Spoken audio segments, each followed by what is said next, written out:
Geologi Sesar Sumatera. Sesar Sumatera atau Sesar Semangko adalah patahan yang membentang di Pulau Sumatera dari Aceh hingga Lampung dengan panjang sekitar 1.900 km. Sesar ini merupakan hasil dari tumbukan antara lempeng Indo-Australia dan lempeng Eurasia. Proses terbentuknya Sesar Sumatera. Sesar besar Sumatera terbentuk akibat proses tabrakan antara lempeng Eurasia dan lempeng Indo-Australia.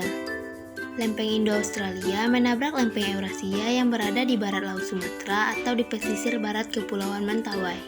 Pergerakan lempeng bersifat konvergen menyebabkan terbentuknya subduksi di bawah Pulau Sumatera di mana lempeng Indo-Australia menunjam di bawah lempeng Eurasia yang berada di Sumatera dengan kecepatan 60 mm per tahun. Lempeng Indo-Australia yang menabrak lempeng Eurasia di Sumatera memiliki pergerakan yang bersifat menyerong dengan sudut 25 derajat relatif terhadap lempeng Eurasia atau Pulau Sumatera. Ini menyebabkan Sesar Sumatera termasuk sesar mendatar karena komparasinya tidak tegak lurus. Bagian barat dari bidang sesar bergerak ke arah barat laut, sementara itu bagian timur bidang sesar bergerak ke arah tenggara. Pergeseran lempeng pada sesar Sumatera sangat aktif di beberapa titik sepanjang sesar Sumatera. Terdapat bagian yang terkunci akibat permukaan sesar yang berbeda. Pergeseran sesar terus berlangsung sekitar 50 km dari titik yang terkunci. Ketika kedua lempeng yang terkunci lepas secara tiba-tiba, getaran dahsyat yang menyebar ke segala arah terjadi disebut gempa bumi. Gempa bumi yang bersumber dari darat akibat pergerakan sesar aktif ini sangat berisiko besar. Dampak patahan juga membentuk jajaran dataran tinggi yang membentang di bagian barat Pulau Sumatera disebut Bukit Barisan.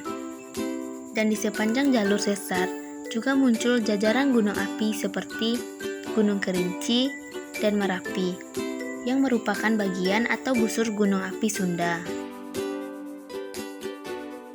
Dampak dari Sesar Sumatera. Yang pertama, dampak geologi, berupa gempa bumi, perubahan struktur geologi, seperti lembah, bukit, dan sungai. Kedua, dampak sosial, berupa kerusakan pemukiman.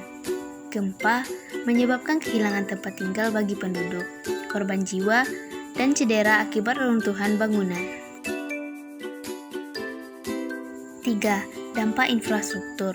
Kerusakan fasilitas umum akibat gempa mempengaruhi kegiatan ekonomi, transportasi, dan distribusi barang merugikan penduduk.